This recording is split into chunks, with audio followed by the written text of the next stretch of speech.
ಹೋಗ್ಬೇಕು. ಏನಾದರೂ ಮಂಜುಳ ಮನೆಗೆ ಹೋಗಿಲ್ಲ, ರವಿ ಮೀನು ಮಾಡ್ಕೊಂಡು ಬರ್ತಾ ಇದ್ದೀನಿ ಅಂತಂದರೆ ನಾನು ಚಟ್ನಿ ಮಾಡ್ಬಿಡ್ತಾಳೆ. ಬೇಗ ಹೋಗ್ಬೇಕು ನಾನು. ಬೇಗ ಹೋಗ್ಬಿಟ್ಟು ರೂಮ್ ಸೇರ್ಕೊಂಡ್ಬಿಡೋಣ. ಏನಾದ್ರು ಕೇಳಿದ್ರೆ ಅಮ್ಮ ನಾನು ಆವಾಗಲೇ ಬಂದಿದ್ದೆ ಮಲ್ಕೊಂಡಿದ್ದೆ ಅಂತ ಸುಳ್ಳು ಹೇಳಿದ್ರೆ ಆಗುತ್ತೆ. ಪಾರಿ, ಪಾರಿ, ಅವಾಗ ಹೋದಳು ಇವಾಗ ಬರ್ತಿದ್ಯಾ? ಅಯ್ಯೋ ಅಮ್ಮ ಬಂದ್ಬಿಟ್ಲು. ನಿನ್ನೆ ಕೇಳಿದ್ದು ಅವಾಗ ಹೋದಳು ಇವಾಗ ಬರ್ತಿದ್ಯಾ ಅಂತ. ಅಮ್ಮ ಅದು ಅವಳು ಊಟ ಮಾಡ್ಕೊಂಡು ಹೋಗು ಅಂದ್ಲು, ಅದಕ್ಕೆ ಒಂದು ಸ್ವಲ್ಪ ಲೇಟ್ ಆಯಿತು ಕಣಮ್ಮ. ಅಲ್ಲಮ್ಮ ಪಾರಿ, ನೀನು ವಯಸ್ಸಿಗೆ ಬಂದಿದ್ಯಾ, ಇವತ್ತು ನಾಳೆ ನಿನ್ನ ಒಂದು ಕಡೆ ಕೊಟ್ಟು ಮದುವೆ ಮಾಡಬೇಕು ನಿನ್ನ. ನೀನು ಅವ್ರ ಮನೆ ಇವ್ರ ಮನೆ, ಅವಳು ಊಟಕ್ಕೆ ಕರೆದ್ಲು, ಅವಳು ಇನ್ನೇನು ನೋಡಕ್ಕೆ ಕರೆದ್ಲು, ಅವಳೇನೋ ಮಾಡಕ್ಕೆ ಕರೆದ್ಲು ಅಂತಂದು ಹೋಗ್ತಿದ್ದೆ. ಏನು ಕತೆ ನಿಂದು ಅಂತ.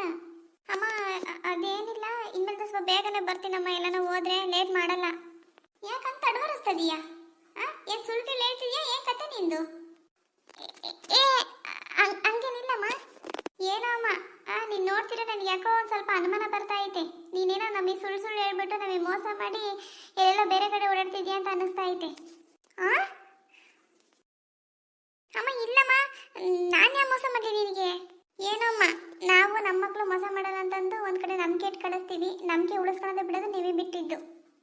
ಇಲ್ಲಮ್ಮ, ನಿಮ್ಮ ನಂಬಿಕೆ ಕಳೆಯಂಥದ್ದು ನಾನು ಏನು ಮಾಡಲ್ಲ. ಸರಿ ಹೋಗಮ್ಮ. ಆ ಚಂದಿನು ಗಂಡಿ ಕಡೆ ಬರ್ತಾರೆ ಅಂತ ಹೇಳಿದ್ರು. ನೀನು ನಾಳೆನಾರು ಮನೆಗಿರು. ನೀನು ಮತ್ತೆ ಎಲ್ಲೆಲ್ಲ ಊಸು ತಗೋಬೇಡ. ನೀನು ಮದುವೆ ಹುಡುಕಂಗೆ ಕರ್ಕೊಬರೋಕ್ಕಾಗಲ್ಲ ಗಂಡರು ಬಂದಾಗ. ಸರಿ ಆಯ್ತಮ್ಮ, ಇಲ್ಲೂ ಹೋಗಲ್ಲ. ಸರಿ ಆಯ್ತು, ಹೋಗಿ ಒಳಗೆ. ಮಗ ಯಾಕಂಗೆ ಸಣ್ಣಕ್ಕೆ ಮಾಡ್ಕೊಂತೀಯ? ಏನು ದೊಡ್ಡರಾಗ ಒಂದು ಸ್ವಲ್ಪ ಏನು ಹೇಳಂಗಿಲ್ಲ ನಿನಗೆ? ಸರಿ ಅಮ್ಮ, ಆಯಿತು.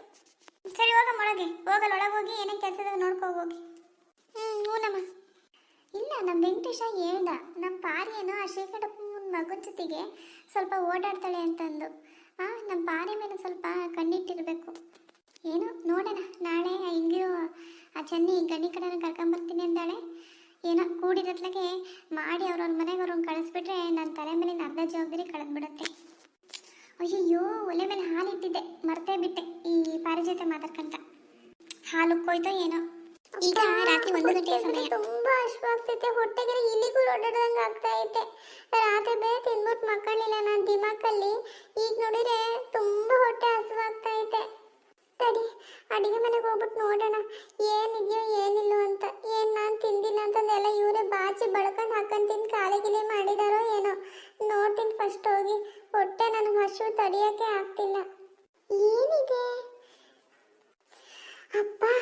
ಅನ್ನ ಸಾಂಬಾರು ಇದಂಗೆ ಕಾಣ್ತಿದೆ. ಮೊದಲು ತಟ್ಟೆ ಹಾಕೊಂಡು ತಿನ್ಬಿಡ್ಬೇಕು. ಸಾರು ಭಾಳ ಚೆನ್ನಾಗಿ ಮಾಡಿದಾಳೆ. ನಮ್ಮತ್ತೆ ಯಾವಾಗಲೂ ಬೈತಿರ್ತಾಳೆ, ಅಂದ್ರೆ ಅಡಿಗೆ ಮಾತ್ರ ಸೂಪರಾಗಿ ಮಾಡ್ತಾಳೆ.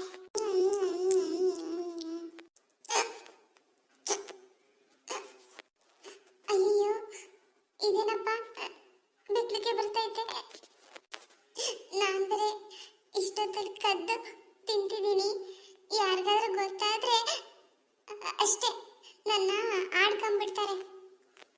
ತಿನ್ನೋ ಅವಸರದಲ್ಲಿ ನೀರು ಬೇರೆ ತಗೊಂಡು ಕುತ್ಕೊಂಡ್ಲಿಲ್ಲ ನಾನು.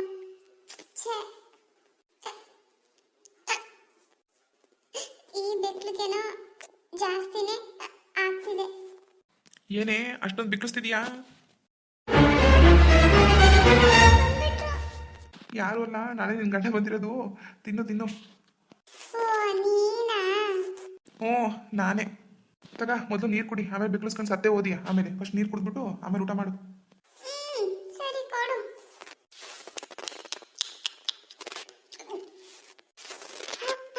ಇವಾಗ ಓದಿಯೋ ಬಂದಂಗಾಯ್ತು. ಅಲ್ಲ ಕಣೆ, ಈ ಬಾಳ್ ಬೇಕೇನೆ ನಿನಗೆ?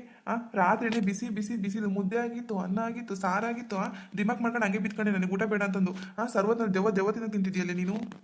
ಈಗ ನೀನು ಲೆಕ್ಚರ್ ಕೊಡ್ಬೇಡ. ನೀರು ಕೊಟ್ಟಿದ್ದೆ ತಾನೆ, ಸುಮ್ಮನೆ ಬಿತ್ಕೊ ಹೋಗು. ನಾನು ಊಟ ಮಾಡ್ಕೊಂಬಂದು ಮಕ್ಕಂತೀನಿ. ಸರಿ. ಇಷ್ಟೇ ಸಾಕಾ? ಇನ್ನೂ ಏನಾದ್ರು ಬೇಕಾ? ಏನಾದ್ರು ಬೇಕಿದ್ರೆ ಹೇಳು. ಇನ್ನೂ ಸ್ವಲ್ಪ ಅನ್ನ ಸಾರು ಎಲ್ಲ ನೀಟ್ಬಿಟ್ಟು ಹೋಗ್ತೀನಿ, ಚೆನ್ನಾಗಿ ಕತ್ರಿಸ್ಬಿಟ್ಟು ಬರುವಂತೆ. ನನಗೆ ಬೇಕಾದಷ್ಟು ನಾನು ಹಾಕೊಂಡು ಕುತ್ಕೊಂಡು ತಿಂತಿದ್ದೀನಿ, ನಿನಗೆ ಮುಚ್ಕೊಂಡು ಹೋಗು. ಸರಿ ಆಯ್ತು. ಚೆನ್ನಾಗಿ ಹೊಟ್ಟೆ ತುಂಬ ತಿಂದ್ಬಿಟ್ಟು ಬಾ. ಆಮೇಲೆ ಮತ್ತೆ ಹೊಲಿನಿ, ಮತ್ತೆ ಆಮೇಲೆ ಹೊಟ್ಟೆಗಿನ್ನ ಇಲಿ ಓಡ್ತೈತೆ, ಯಜ್ಞ ಓಡಾಡ್ತೈತೆ ಅಂತ ಅನ್ಬೇಡ ಮತ್ತೆ ರೂಮಿಗೆ ಬಂದು. ಸರಿ. ನೋಡಿದ್ರಲ್ಲ, ನನ್ನ ಹೇಳ್ತಿದ್ದು ಪದ್ದದು ಕಾಮಿಡಿ ಅಂದ್ರೆ ಕಾಮಿಡಿ. ರಾತ್ರಿ ಹೊಟ್ಟೆ ತುಂಬ ಬಿಸಿ ತಿನ್ಬಾರಿ ಅಂದ್ರೆ ತಿನ್ಲಿಲ್ಲ. ಈಗ ಮಧ್ಯರಾತ್ರಿ ಇಲ್ಲಿ ರಾಕ್ಷಸಿ ಕುತ್ಕೊಂಡು ತಿಂದಂಗೆ ತಿಂತಾವಳೆ. ಏನೋ ಯಾವಾಗಲೂ ಒಂದು ತಿನ್ಲಿ, ಒಟ್ಟಿನಲ್ಲಿ ಚೆನ್ನಾಗಿರ್ಲಿ. ನನ್ನ ಹೆಂಡ್ತಿ ಅಲ್ವಾ. ನೀವು ಯಾವಾಗಾದ್ರೂ ಹಿಂಗೆ ಸಿಟ್ ಮಾಡ್ಕೊಂಡು ರಾತ್ರಿ 1 ಗಂಟೆಲಿ 2 ಗಂಟೆಲಿ ಯಾವಾಗಾದ್ರೂ ಹೋಗ್ಬಿಟ್ಟು ಅಡುಗೆ ಮೇಲೆ ಕದ್ದು ತಿಂದಿದ್ದೀರಾ? ತಿಂದಿದ್ರೆ ನನಗೆ ಕಮೆಂಟ್ ಮಾಡಿರಿ. ಹಾಗೆ ನನ್ನ ಚಾನಲ್ಗೆ ಸಬ್ಸ್ಕ್ರೈಬ್ ಮಾಡಿ ಹಾಗೂ ನಿಮ್ಮ ಫ್ರೆಂಡ್ಸ್ಗೆಲ್ಲ ಶೇರ್ ಮಾಡಿ. Thank you.